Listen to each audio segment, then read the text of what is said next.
I will call Warinder Just to move the motion, and I will then call the Minister to respond. I remind other members that they may only make a speech with prior permission from the member in charge of the debate and the Minister.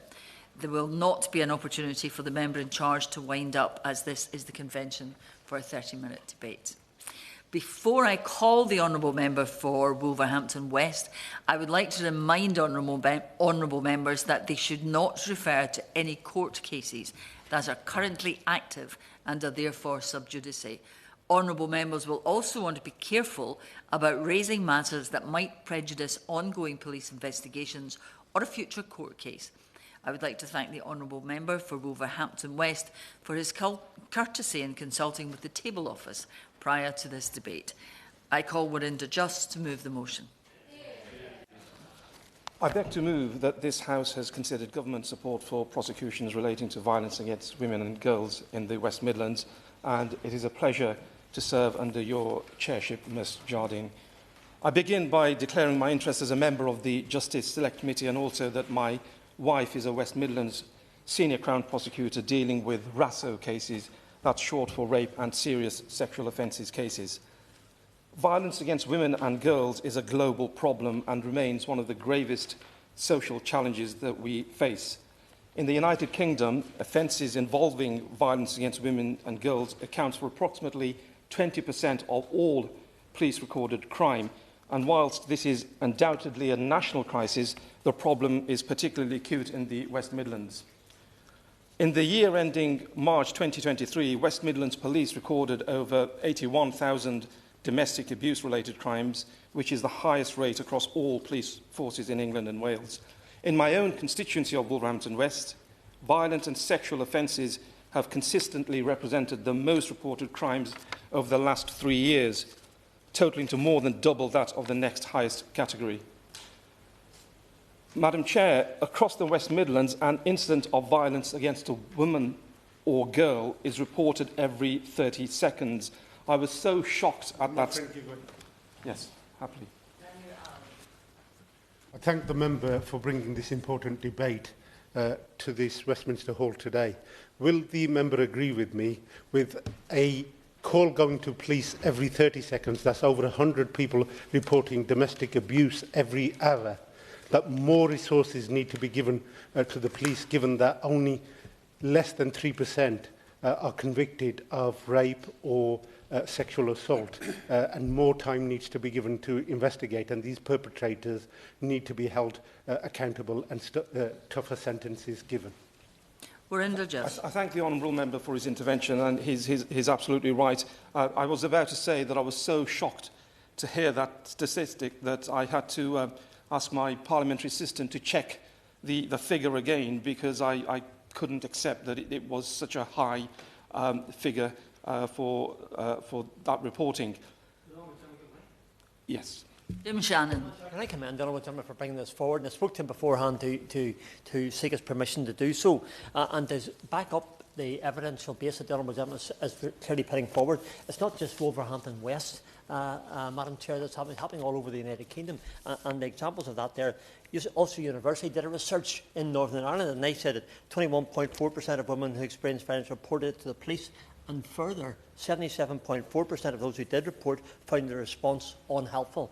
So there's a clear issue, huge issue regarding underreporting, and that women must feel that they will be taken seriously. So does the honourable member agree with me, and I'm sure he will, in relation to that the police have a lot more to do to assure women who are subjected to violence and sexual abuse? Warinder Just. I thank the honourable member for his intervention, and yes, I do agree. It is, again, quite surprising that despite the scale of the crisis, fewer than 40% of women and girls who have suffered violence actually seek help. And even when they do, the outcomes are consistently inadequate. As we are focusing on... Yes, happily so. I'd like to congratulate my fellow Black Country colleague for securing this important debate. The ONS reports that it takes 158 days from the police referring a rape case to the Crown Prosecution Service, and then the Crown Prosecution Service authorising a charge, in compares to 46 days for all the crime. Does my right honourable friend agree that urgent reform is essential for victims to get the justice they truly deserve? I thank my honourable friend from Dudley for that intervention, and yes, she's absolutely right, and as I will go through the speech, her question will be answered in more detail. In West Midlands, the police recorded 7,744 reports of rape or sexual assault, yet only 217 of these actually resulted in either a charge or a conviction. Madam Chair, that is a charge or conviction rate of just 2.8%, which is clearly unacceptable. The court backlog for adult rape cases in the UK is at a record high, with over 3,500 individuals currently awaiting trial. Each of these cases represents a survivor still waiting for justice, still unable to move on with their lives and still unable to begin any healing process. If justice delayed is justice denied, then, Madam Speaker, Madam Chair, we are consistently allowing our court system to deny justice. I am pleased that this government has begun to take significant steps to transform the policing response to these heinous crimes, including announcing Raneem's Law, which will see domestic abuse specialists placed in 999 control rooms, together with the rollout of new domestic abuse protection orders, with independent legal advocates for rape victims to be rolled out next year. However, delays in our court system can expose victims to the risk of further harm. One of my constituents, who had suffered several incidents of domestic violence, had to repeatedly chase for an extension to her domestic abuse protection order because there were delays in the court providing a non-molestation order to protect her from her ex-partner contacting her. This resulted in her having to move from her home, and she felt completely let down by the whole system. It has to be said that the legacy of chronic underfunding left by the previous government has sent our justice system into crisis. Between 2010 and 2023, the justice budget for England and Wales fell by 22% in real terms, and since 2010, 43% of our courts were closed. This is a mess that, unfortunately, I have to say, was left by the previous government for this government to now clear up. The average time it takes for an adult rape case to go to the full journey from report, investigation to a verdict is over 6 years. In early 2024, 61% of police investigations into rape and sexual assault were closed because the victim withdrew their complaint. Last year, over 280 rape prosecutions collapsed because the victims pulled out after a charge was laid. Madam Chair, even when victims choose to go ahead with a trial, 21% of rape trials are postponed at the last minute. As a former lawyer, I have to say that one of the factors with the problems that we have with the justice system is a critical shortage of legal professionals. The Criminal Bar Association recently reported that 64% of prosecuting barristers and 66% of defence barristers are unlikely to reapply to go onto the lists to be instructed for RASO cases because of poor legal aid fees and because also the impact that these cases have had on their well-being. In 2023, 139 sex offence trials were postponed because there was no prosecution barrister, and a further 113 were postponed because there was no defence counsel. 1 in 4 trials now does not go ahead as scheduled. This is totally unacceptable. Survivors are being left in limbo as trials are delayed by months or even years. Cases are increasingly abandoned, destroying victim confidence in our justice system and fundamentally undermining the rule of law. Yes, of course. Can I thank the honourable member for Wolverhampton, who's tabled this very important debate.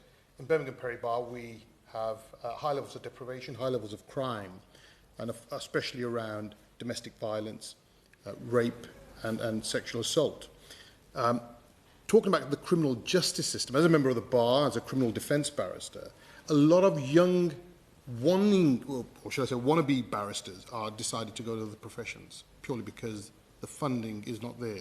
Does the honourable member agree with me that there's no point having extra court sitting days if you haven't got the support mechanisms in terms of lawyers and what more this government could do to support that.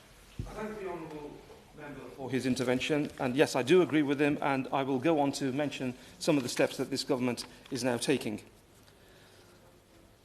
There has also been a recent surge in the volume and complexity of these cases coming before the Crown Court, which has further contributed to the backlog, and we are seeing more of these cases coming through at their highest level since 2014.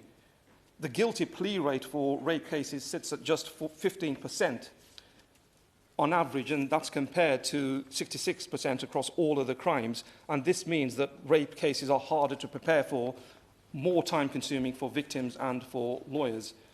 I am again pleased that the West Midlands Police have taken the initiative of having the West Midlands Violence Against Women and Girls strategy, and that rightly places justice at the heart of its mission, prioritising investigation and evidence.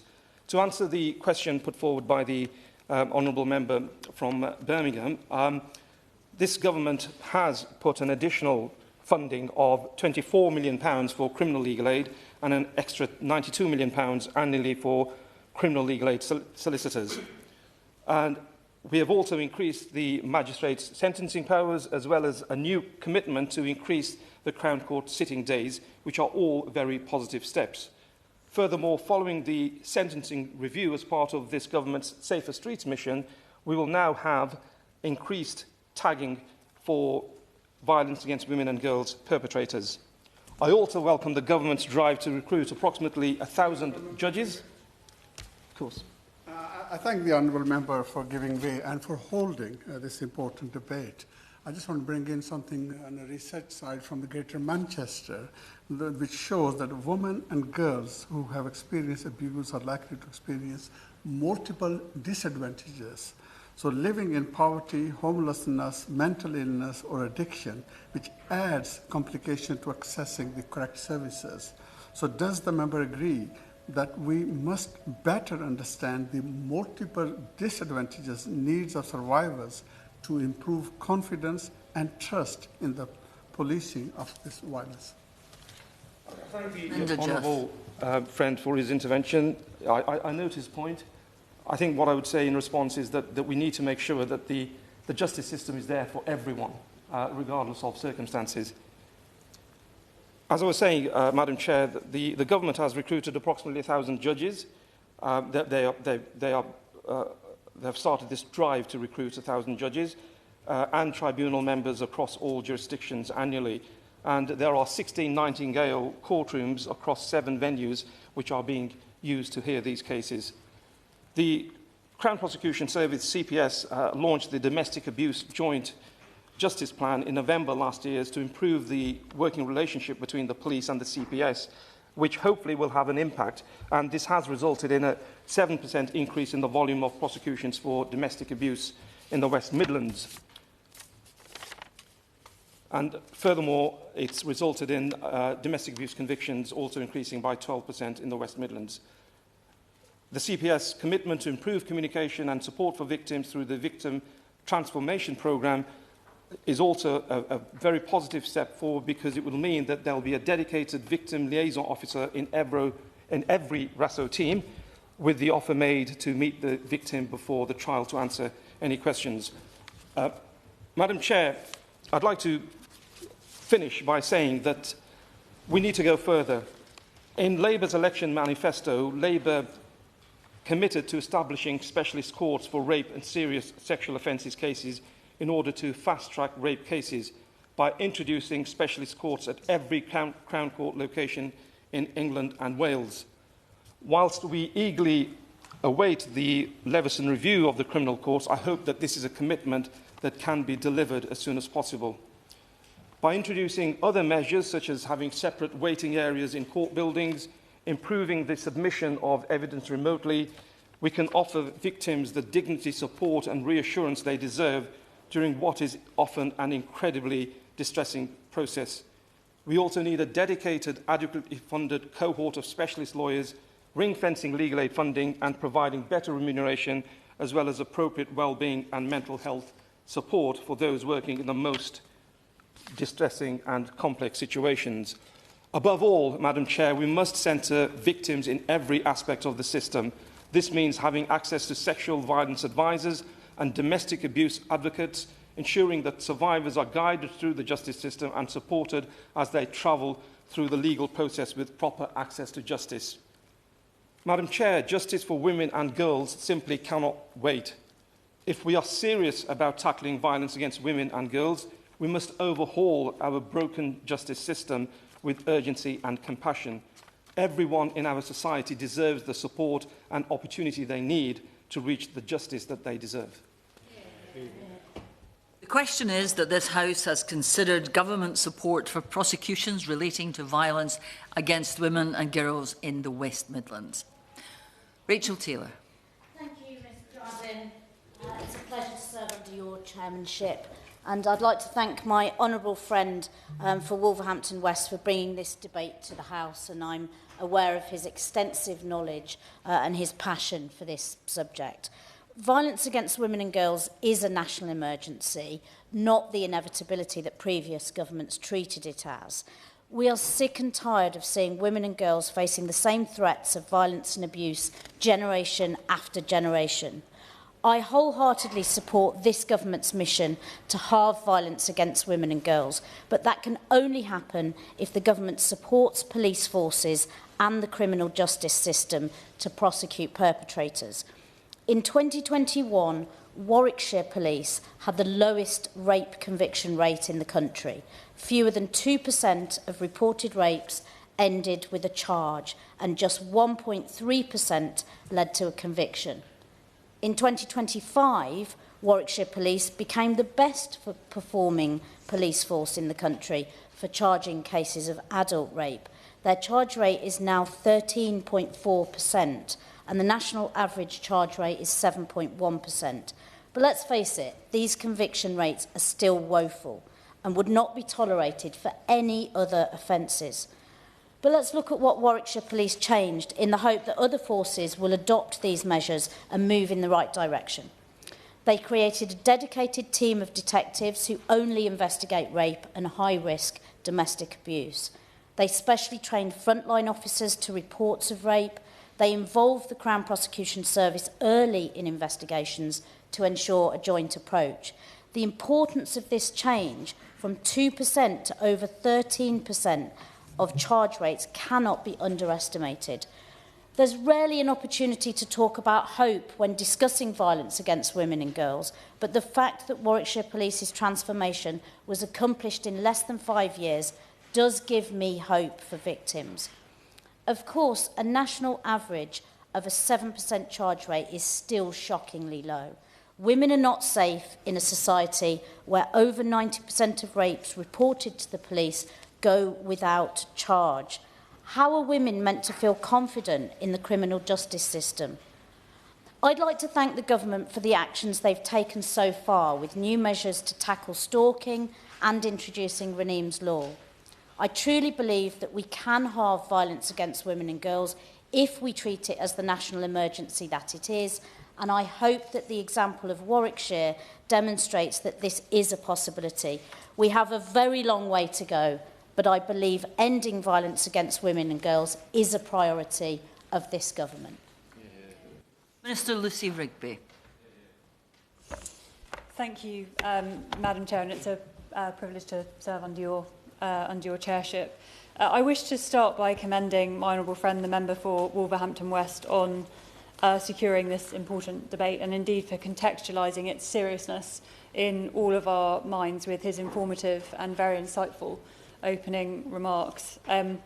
He highlighted the grave nature of violence against women and girls, and I also extend my thanks to those who made contributions to this debate. This government was elected with a landmark mission to halve violence against women and girls in a decade. We've been explicit in our prioritisation of tackling this deeply harmful form of offending. And we've heard clearly in this debate, Madam Chair, about the wider issues in the criminal justice system, including the record court backlog and counsel shortages which this government inherited from the last. To effectively reduce violence against women and girls, it is important, as we're doing today, to apply a regional lens which takes into account the nuances specific to different areas across our country. And I'm particularly aware of the challenges my honourable friend raises when it comes to the West Midlands, for reasons which I will go into. Madam Chair, as my honourable friend refers to, and indeed as other members have made clear today, the Crown Prosecution Service plays a vital role in helping to deliver this government's VORG mission through the prosecution of offenders and securing justice for victims. And as Solicitor General, it's my role to guard the CPS's prosecutorial independence so that it's wholly free to prosecute offences independent of any interference. And it's also my duty to help ensure that the CPS is delivering on our agenda to halve violence against women and girls in a decade. I'd like to talk, Madam Chair, about the specific actions which the CPS is taking in the West Midlands briefly before I go on to cover, again, relatively briefly, government action on VORG more broadly. To start with the CPS then in the West Midlands, the CPS has invested extensively in improving its response to VORG through a number of initiatives, the impact of which is already visible in the West Midlands. And I recently met with Siobhan Blake, the Chief Crown Prosecutor and Head of CPS West Midlands, and she's also the CPS National Lead on rape and serious sexual offences, to discuss exactly this, and I'm actually seeing her again on Friday this week. Last year, CPS West Mids rolled out the Joint National Action Plan and complementary national operating models with policing to improve outcomes for victims of rape, and the impact of this is visible in the West Midlands, with an increase in the volume of adult rape flagged cases resulting in a charge. In 2022-23, there were 168 charges in the West Midlands for adult rape flag cases, and in 23-24, there were 204 charges. In the rolling year to date, we're seeing increases again. And whilst we're pleased to see more cases in the system, this clearly has a knock-on effect on caseloads, which have grown significantly in recent years, despite the CPS increasing resourcing in its RASO units by around 100 prosecutors over the last 5 years. And I'm personally aware of the pressure that this can place on staff, and I know that the member for Wolverhampton West will be very aware of that too. The CPS National Operating Model has provided the framework to respond to this workload issue and includes a wellbeing offer for all RASO staff to ensure that they get the support that they need. Madam Chair, I talked about rape, but when it comes to domestic abuse, the CPS launched the Joint Justice Plan, which similarly focuses on improving working relationships between police and Crown prosecutors. Just weeks ago, West Midlands Police and the local CPS met to continue discussing this shared commitment to better joint working. And again, the impact on local performance is already visible. In the West Mids, the plan has led to a 7% increase in the volume of domestic abuse flag cases, prosecutions, and from quarter 2 24-25 to quarter 3 24-25, we've seen a 12% increase in convictions over the same period. Timeliness is a key priority under the Joint Justice Plan, and as we recognise the importance that domestic abuse victims can get their lives, and indeed those of their families, back on track without a trial and the associated pressures as quickly as possible. And the CPS continues to look for innovative ways that can improve timeliness. A pilot is now underway across 3 CPS areas to improve timeliness of investigations and the efficiency of charging decisions in domestic abuse cases, the impact of which is, as you'd expect, Madam Chair, being monitored closely. I want to explicitly acknowledge honour-based abuse. The CPS held a multi-agency conference in Birmingham, the very first of its kind, and I attended alongside the Minister for Safeguarding. We engaged directly with local and national groups to set clear directions for combating these extremely harmful practices. And at that conference, I took the opportunity to share my own experience of overturning an unduly lenient sentence of a perpetrator in the East Midlands, the first person in the country to be convicted of conspiracy to commit FGM. And having reviewed the facts of that case, Madam Chair, I referred it to the Court of Appeal, which then increased the offender's sentence to 7 years in total. The CPS's ongoing work across different aspects of violence against women and girls will be unified through its forthcoming VOG strategy, which is to be launched internally, and the work has already begun to deliver that activity for 2025 right through to 2030. The government's own cross-government VOG strategy will set out a blueprint for halving VOG, encompassing prevention, early intervention, responding to offences and supporting victims. And prevention and education are fundamental to this approach, as we will tackle these crimes at their root, including by supporting our education system to teach children about respectful and healthy relationships and consent. And something I am especially dedicated to as a member of the government's Young Futures Board, chaired by the Department of Education, where I've raised the growing prevalence of child perpetrators in sexual offences. The cross-government strategy will unify work to address offending that disproportionately impacts women and girls. Together with the existing changes this government is driving to strengthen the law and the criminal justice system to improve the prosecution of these crimes. And in the limited time I have left, Madam Chair, I want to focus specifically on victims and the work some of my esteemed colleagues, such as the Minister for Safeguarding and the Lord Chancellor and Secretary of State for Justice, both members for the West Midlands, are leading on across government. Madam Chair, as my honourable friend rightly points out, earlier this year, West Midlands Police became one of 5 forces to pilot Raneem's Law, a new government-led initiative established in memory of Raneem Udeh and her mother, who were murdered by Raneem's ex-husband. It embeds domestic abuse specialists within 999 control rooms, who will be on hand to provide expert advice, specialist support, and to identify missed opportunities to properly safeguard victims. Last year, pilots of new domestic abuse protection orders began in 3 police forces, enabling them to provide longer-term protection for victims. There have since been multiple convictions for breaches of these orders, with some perpetrators already behind bars. We're also taking action on stalking by extending the reach of stalking protection orders so that they can be imposed by the courts upon conviction as well as acquittal. This will be backed by other measures, including statutory guidance to empower the police to release the identities of online stalkers and conducting a wider review of the stalking legislation to ensure that it's fit for purpose. Madam Chair, these are just some of the actions being taken by the government to help protect women and girls from violence and abuse and to deliver on our commitment to halve violence against women and girls in a decade. I should say in closing, though, Madam Chair, that I think it's very important to be frank, as all contributors to this debate have been, about the challenges facing the criminal justice system.